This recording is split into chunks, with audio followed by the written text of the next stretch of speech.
और उधर आज पीएम मोदी अहमदाबाद जाएंगे। पीएम मोदी सुबह बताया जा रहा है लगभग 8:30 बजे के आसपास अहमदाबाद पहुंचेंगे। आपको बता दें, अहमदाबाद में हादसे के बाद के हालातों का वो जायजा लेते हुए नजर आएंगे। विमान हादसे को लेकर अलग अलग एजेंसी और डीजीसीए ने जो शुरुआती रिपोर्ट तैयार की, उस रिपोर्ट के बारे में पीएम मोदी को जानकारी दी जाएगी। पूरी ब्रीफिंग होगी इस रिपोर्ट को लेकर। तो जो इस हादसे में घायल हुए हैं उनसे भी मुलाकात जो है वो प्रधानमंत्री की रहने वाली है। यह हादसा अपने आप में बेहद ही विभत्स हादसों में एक है और ऐसे में आज प्रधानमंत्री नरेंद्र मोदी की ओर से अस्पताल में जाकर घायलों से मुलाकात भी रहने वाली है। देखिए, डीएनए के अलावा शवों की पहचान के लिए फॉरेंसिक डेंटल आइडेंटिफिकेशन प्रक्रिया की भी शुरुआत की जाएगी। इसमें दांतों का सैंपल लिया जाता है। आपको ग्राउंड रिपोर्ट दिखाते हैं। शवों की शिनाख्त की प्रक्रिया कैसे शुरू होगी हम आपको बताते हैं। देखिए, आप ये तस्वीरों में देख सकते हैं, इन डिब्बों को ले जाया जा रहा है और बाकायदा ये डॉक्टर हैं, फॉरेंसिक लैब लिखा है। देखिए, ये फॉरेंसिक एक्सपर्ट हैं और ये इनकी टीम है। सर, ये आप डिब्बा क्या ले जा रहे हैं और क्या आप अंदर से पार्थिव शरीरों से कलेक्ट करके ला रहे हैं? पहले अपना परिचय दीजिए। सर, मेरा नाम डॉक्टर जयशंकर पिल्लाई। मैं एक फॉरेंसिक डेंटिस्ट हूँ। मैं government dental college hospital Ahmedabad में काम कर रहा हूँ। एक्सपर्ट फॉरेंसिक डेंटिस्ट्री का है। यूजुअली इस तरह सा कंडीशन में इंटरपोल के मुताबिक दांत बहुत इम्पोर्टेंट रोल प्ले करता है आइडेंटिफिकेशन के लिए, बिकॉज हर एक के दांत का अरेंजमेंट अलग अलग सेम नहीं होता है, यूनिकनेस रहता है और ट्रीटमेंट का भी यूनिकनेस रहता है। किसी ने ट्रीटमेंट लिया होगा उसका भी एक यूनिकनेस रहता है। तो आपने अभी जो अंदर गए हैं, आपने क्या कलेक्ट किया है? हमने पूरा डेंटल आइडेंटिफिकेशन के लिए हमने दांत का सेटिंग अरेंजमेंट देखा है। ये इंटरपोल की गाइडलाइंस के मुताबिक हमें इस पे एंटर करना पड़ता है, कितने दांत थे और उस दांत में क्या क्या चीज़ है।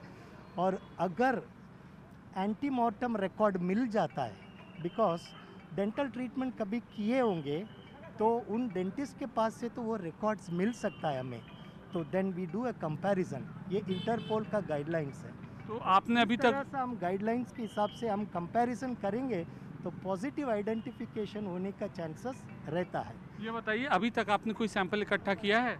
हाँ, हम लोगों ने टीथ का सैंपल इकट्ठा किया, वो डीएनए के लिए। वो डीएनए का सैंपल्स है, वो टूथ सैंपल्स डीएनए के लिए वो एफएसएल मेडिकल ऑफिसर्स को हम दे देंगे। तो मेडिकल ऑफिसर जो ऑटोप्सी करता है उनके लिए वो टूथ का सैंपल भी चाहिए होगा डीएनए के लिए। तो वो हम डेंटिस्ट हैं तो हम उस दांत को निकाल के लास्ट वाला दांत देना पड़ता है, क्योंकि आगे का दांत है ना वो हीट के हिसाब से थोड़ा सा बिगड़ जाता है, तो अंदर से निकालना पड़ता है दांत। तो वो हम डेंटिस्ट अच्छे से निकाल के मेडिकल ऑफिसर। आपने विमान हादसे के बाद गृह मंत्री अमित शाह अहमदाबाद पहुंचे और हालातों का जायजा लिया। तो वहीं दूसरी तरफ उन्होंने अस्पताल पहुंचकर घायलों से मुलाकात भी की। अमित शाह ने कहा है कि मृतकों की पहचान के लिए डीएनए जांच की जाएगी और तभी पहचाना जा सकेगा कि आखिर जो शव बरामद किए गए हैं वो किसके हैं। बिल्कुल, और विमान में कितना पेट्रोल था इसके बारे में भी जानकारी दी गई है कि विमान में 1.25 लीटर ईंधन मौजूद था। अब आप सोचिए कि एक विमान जो टेक ऑफ कर रहा था जिसमें 1.25 लाख लीटर ईंधन था, वो जब क्रैश होगा तो इसमें किसी की जान बच पाना अपने आप में बेहद ही मुश्किल है। गुजरात में ही लगभग 1000 के आसपास डीएनए टेस्ट करने पड़ेंगे। ये सभी टेस्ट करने की क्षमता गुजरात में विकसित है, तो डीएनए टेस्टिंग के लिए कहीं गुजरात के बाहर जाने की ज़रूरत नहीं पड़ेगी। गुजरात की एफएसएल और नेशनल फॉरेंसिक साइंस यूनिवर्सिटी दोनों मिलकर कम से कम समय में डीएनए का परीक्षण पूरा करने के बाद परिवारजनों को अपना मृतदेह परिजन का मृतदेह सौंपने का काम करेंगे। तो वहीं अहमदाबाद में हुए प्लेन हादसे में राजस्थान के 10 लोगों की मौत हो गई, जबकि प्लेन में राजस्थान के कुल 12 लोग सवार थे। अब देखिए, मरने वालों में 5 बांसवाड़ा, 5 उदयपुर, एक बालोतरा और बीकानेर के रहने वाले शख्स भी बताए जा रहे हैं। बांसवाड़ा की डॉक्टर कोनी व्यास, उनके पति डॉक्टर प्रदीप जोशी, बच्चे प्रद्युमन जोशी, मिराया जोशी और इसके साथ नकुल जोशी की भी विमान जब क्रैश हुआ तो उन्होंने भी अपनी जान गंवाई है। तस्वीरें भी आपको दिखा रहे हैं। बताया जा रहा है विमान हादसे में पूरा परिवार खत्म हो गया है इनका। और इसके अलावा उदयपुर के वर्दीचंद मिनारिया और प्रकाश मिनारिया भी शामिल हैं। पायल खटीक, शुभ मोदी 24 साल के, शगुन मोदी 22 साल के, दोनों उदयपुर के मार्बल व्यवसाय के बेटे और बेटी हैं। विमान हादसे की खबर मिलते ही सभी मृतकों के परिजन जो है वो अहमदाबाद के लिए रवाना हो चुके हैं। देखिए, एक परिवार जो है वो पूरा इस हादसे में समा गया, जिसमें पति, पत्नी और 3 बच्चे भी शामिल हैं और सभी की जान चली गई है। खुशबू राजपुरोहित जो अपनी पहली फ्लाइट ले रही थी लंदन के लिए, शादी के बाद अपने हस्बैंड से मिलने के लिए जा रही थी, वो भी इस हादसे का शिकार हुई हैं। मिराया जो 8 साल की बच्ची है, नकुल 5 साल का बच्चा जो अपने परिवार के साथ जा रहे थे। और इस पूरे हादसे में राजस्थान के 12 लोगों की मौत हो चुकी है, जिसमें बांसवाड़ा के डॉक्टर दंपत्ति का पूरा परिवार जो है वो चंद सेकंड में ही खत्म हो गया। ये तस्वीर अपने आप में दिल को झकझोर देने वाली है कि कैसे एक परिवार जो अपनी एक नई उड़ान भर रहा था, अपनी एक नई यात्रा पर था और उसी यात्रा को 5 सेकंड में ही पूरी तरीके से इस हादसे ने तबाह कर दिया। कई उम्मीदों के साथ ये परिवार निकला था, एक नया परिवार, और अपनी एक नई जिंदगी की शुरुआत करने के लिए निकला था, लेकिन तभी ये हादसा। अहमदाबाद विमान हादसे ने पूरे देश को झकझोर कर रख दिया और इस दर्दनाक हादसे में 265 लोगों ने अपनी जान गंवाई है। हादसे में विमान में सवार 241 यात्रियों की मौत हो गई है, जिसमें 230 यात्री हैं और 12 क्रू मेंबर्स में सवार थे। अहमदाबाद के डिप्टी कमिश्नर ने 265 लोगों के मौत की पुष्टि अभी तक की है। गुरुवार को उड़ान भरने के 14 मिनट बाद ही ये विमान क्रैश हो गया। देखिए, मेघानी नगर में पहले बताया जा रहा है कि बीजेपी मेडिकल कॉलेज की जो बिल्डिंग थी उससे ये टकरा गया था, नस की बिल्डिंग थी उससे टकरा गया था और इसके चलते विमान जो था वो आग के गोले में तब्दील होता हुआ नजर आया। तस्वीरें भी आपको दिखा रहे हैं, बीते दिन की तस्वीरें जिनको देखकर सभी पूरा देश ही स्तब्ध रह गया था। बताया जा रहा था चारों तरफ धुआं और सिर्फ मलबा बिखरा हुआ नजर आया, चीख पुकार मच गई। अहमदाबाद विमान हादसे में अब तक 265 लोगों ने अपनी जान गंवाई है। अहमदाबाद पुलिस ने कहा है कि विमान हादसे के बाद सिविल अस्पताल में 265 शव लाए गए। मरने वालों में हॉस्टल में रहने वाले लोग शामिल हैं। मामले की जांच भी की जा रही है। दूसरी तरफ जो घायल हुए उनसे भी मुलाकात की जा रही है। तो मेडिकल कॉलेज के भी कुछ छात्र जो हैं बताया जा रहा है उनकी मृत्यु हुई है और डीसीपी ने अभी तक 265 मौतों की पुष्टि की है और इसकी जानकारी साझा की है। तो सबसे बड़ी खबर है, कल 12 जून काले अक्षरों में लिखा जाएगा ये दिन। जिस तरीके से कल इतना बड़ा हादसा हुआ, ये हादसे ने सभी को झकझोर कर रख दिया। हादसे की तस्वीरें आप देखिए जरा, ये तस्वीरें साफ गवाही दे रही है कि हादसा भयानक था। दोपहर 1:38 पर इस प्लेन ने उड़ान भरी और उड़ान भरने के 5 मिनट बाद ही ये क्रैश हो गया।